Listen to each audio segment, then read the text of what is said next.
Hello everyone, pathfinder platform में आपका स्वागत है। इस पर्टिकुलर वीडियो के अंदर हम कुछ स्टेटमेंट्स की बात करेंगे जो प्रधानमंत्री मोदी ने दिए हैं G7 मीट के अंदर। G7 मीट जो अभी हिरोशिमा जापान के अंदर हो रही है, उसके अंदर कुछ बातें कही हैं प्रधानमंत्री मोदी ने। ये बातें इसलिए भी इंपॉर्टेंट हो जाती है बिकॉज सैटरडे को प्रधानमंत्री मोदी प्रेसिडेंट जेलेंस्की से मिले थे और उसके मिलने के बाद ये स्टेटमेंट आ रहा है, उसके एक दिन बाद ये स्टेटमेंट आ रहा है। That's why this statement are very very important from the international politics, right. चलिए, तो हम पहले सबसे पहले देख लेते हैं क्या स्टेटमेंट बोले गए हैं। तो यहाँ पर बोला गया है, देखिए कि सब कंट्रीज को, हर साइड को आप क्या करना चाहिए, यूनाइटेड नेशन की चार्टर्स का रेस्पेक्ट करना चाहिए। यूनाइटेड नेशन के अंदर जो चार्टर है, जो इंटरनेशनल रूल्स एंड रेगुलेशन बनाया यूनाइटेड नेशन ने, उसका रेस्पेक्ट करना चाहिए। हर कंट्री को एक दूसरे की territorial integrity as well as sovereignty का रेस्पेक्ट करना चाहिए। ठीक है, हर कंट्री को ये अधिकार है कि उसकी जो टेरिटरी है, ठीक है, उसको डिफेंड करे। तो उस चीज का, उस अधिकार का हर कंट्री को क्या करना चाहिए, रिस्पेक्ट करना चाहिए। और वन साइडेड अटेम्प्ट नहीं करना चाहिए स्टेटस को चेंज करने के लिए। स्टेटस को मतलब यथास्थिति। जैसे मान लीजिए रशिया और यूक्रेन है, यूक्रेन की कुछ टेरिटोरियल इंटेग्रिटी होगी, कुछ टेरिटोरियल बाउंड्री होगी। रशिया ने अब कुछ एरियाज को कब्जा लिया है यूक्रेन का, ठीक है। तो उन एरियाज को कब्जा है रशिया ने बिना म्यूचुअल कंसिडरेशन के, ठीक है, आपस में बात करके नहीं लिया है कि यूक्रेन ने उसको एरिया दे दिया है। वन साइडेड उन्होंने उस एरियाज को ले लिया है। तो मतलब स्टेटस को के अंदर चेंज हुआ है। जैसे मान लीजिए चाइना हमारी कोई अरुणाचल प्रदेश की कुछ एरियाज ले ले, तो हमने तो नहीं दिए, उसने वन साइडेड लिया है। तो मतलब जो स्टेटस को था उसको चेंज कर दिया वन साइडेड। इसी तरह से रशिया और यूक्रेन वार के अंदर अगर हम देखें तो रशिया ने कुछ एरिया ले लिए हैं यूक्रेन की, और इससे स्टेटस को के अंदर थोड़ा चेंज हुआ है। तो ये बोला गया है कि वन साइडेड अटेम्प्ट नहीं करना चाहिए, स्टेटस को चेंज करने के लिए यथास्थिति है वैसी ही बनी रहनी चाहिए। इसके अलावा क्या बोला गया है प्रधानमंत्री मोदी जी के द्वारा कि हर मैटर को पीसफुल मैनर के अंदर हमको क्या करना है, सुलझाना चाहिए डायलॉग्स के दौरान। अब ये सारे इंपॉर्टेंट आपके लिए, ये सारे वर्ड्स इंपॉर्टेंट है आपके लिए एग्जामिनेशन पर्सपेक्टिव से भी। आप ये लिख सकते हैं कि हमें रेस्पेक्ट करना चाहिए यूनाइटेड नेशन चार्टर को, इंटरनेशनल लॉ को, एक दूसरे कंट्रीज की टेरिटोरियल इंटेग्रिटी और सोवरेनिटी को रेस्पेक्ट करना चाहिए, स्टेटस को वन साइडेड चेंज नहीं करना चाहिए। ये सभी स्टेटमेंट आप ऐसे राइटिंग के अंदर और जीएस पेपर्स के अंदर लिख सकते हैं। चलिए आगे हम इसके अंदर समझते हैं। देखिए ये स्टेटमेंट इसलिए भी इंपॉर्टेंट है, जैसे मैंने आपको बताया सैटरडे को प्रेसिडेंट जेलेंस्की के साथ मीट हुई थी president prime minister Modi ji की। और इसको इस तरह से देखा जा रहा है कि रशिया यूक्रेन के वार के रेस्पेक्ट में ये स्टेटमेंट दिए जा रहे हैं। और कुछ एनालिस्ट तो ये भी बोल रहे हैं कि रशिया को एक तरह से इनडायरेक्टली मैसेज देने की कोशिश कर रहे हैं प्रधानमंत्री मोदी कि आपने स्टेटस को चेंज करा है, ऐसा नहीं करना चाहिए था, टेरिटोरियल इंटेग्रिटी और सोवरेनिटी को वायलेट करा है, किसकी, यूक्रेन की, ऐसा नहीं करना चाहिए था। ऐसे इनडायरेक्टली बोला जा रहा है प्रधानमंत्री मोदी जी के द्वारा। और क्या बोला G7 मीट के अंदर, ये हम इसके अंदर समझेंगे। But before that I want to let you know that you are at Pathfinder platform. Pathfinder platform में आपका स्वागत है। और पाथफाइंडर प्लेटफॉर्म आपके लिए एक बहुत ही अफोर्डेबल बैच लेकर आया है जिसका नाम है अग्निपथ बैच। ठीक है, अब फर्स्ट बैच जो है वो जून से स्टार्ट हो रहा है, 1 जून से स्टार्ट हो रहा है। तो अभी I think less than 11 days are there, तो मतलब 10 डेज है, आई थिंक 10 डेज है। और इसके अंदर 8,000 रुपए के अंदर आप पूरा का पूरा क्लासेस, 900 आवर्स का live classes plus test series भी आप यहाँ पर ले सकते हैं। इंग्लिश मीडियम का बैच है।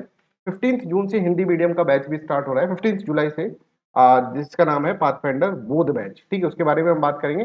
बट आप यहाँ पर देखिए डिस्क्रिप्शन के अंदर एक फॉर्म है, वो आप फिल कर सकते हैं प्लस के रिगार्डिंग कोई भी अगर आपको क्वेरीज है। और पीडीएफ इसकी अवेलेबल है डिस्क्रिप्शन के अंदर, उसको भी आप पीडीएफ इस वीडियो के डिस्क्रिप्शन के अंदर से ले सकते हैं।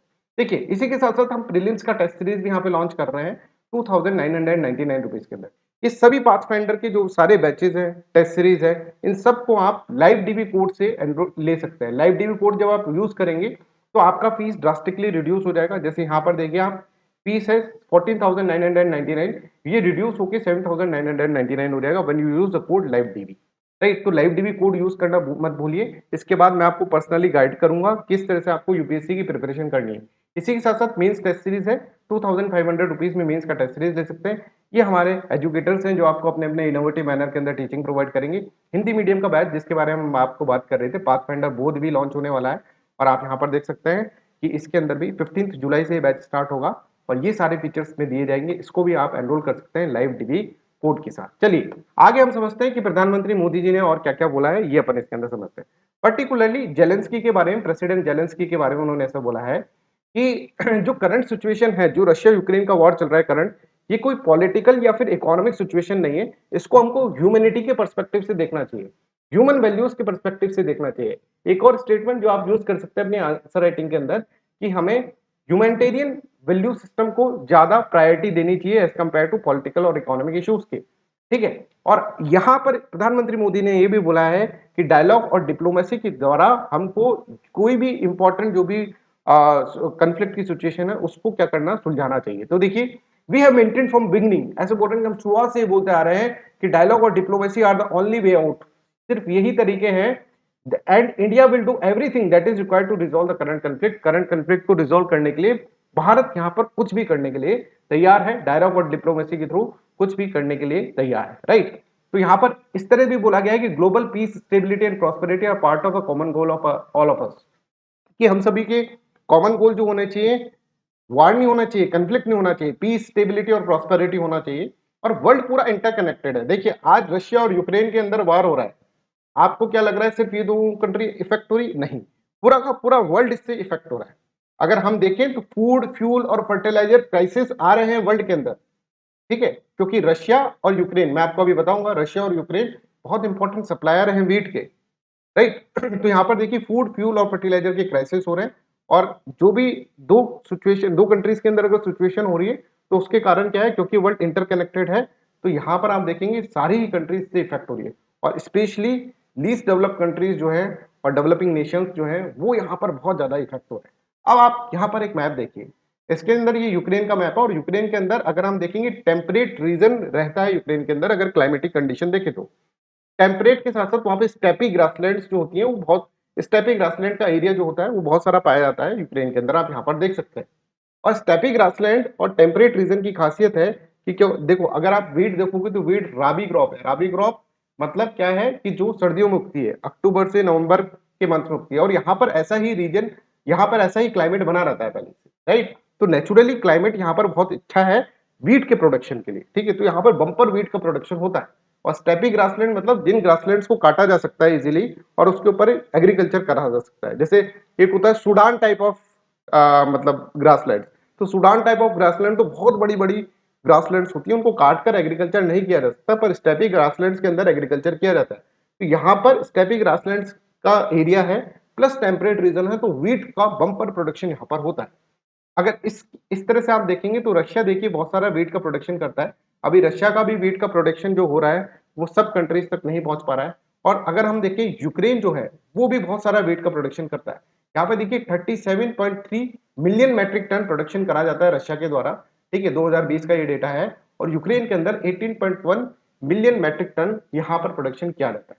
तो बहुत बड़ा प्रोडक्शन है, और ये पूरा का पूरा आप देखेंगे तो एक्सपोर्ट करते हैं सभी कंट्रीज को, स्पेशली जो लीस्ट डेवलप कंट्री है उनके पास रशिया और यूक्रेन का वीट आता है। अब इन कंट्रीज के पास अगर रशिया और यूक्रेन का वीट नहीं आएगा तो इनमें क्राइसिस आ जाता है।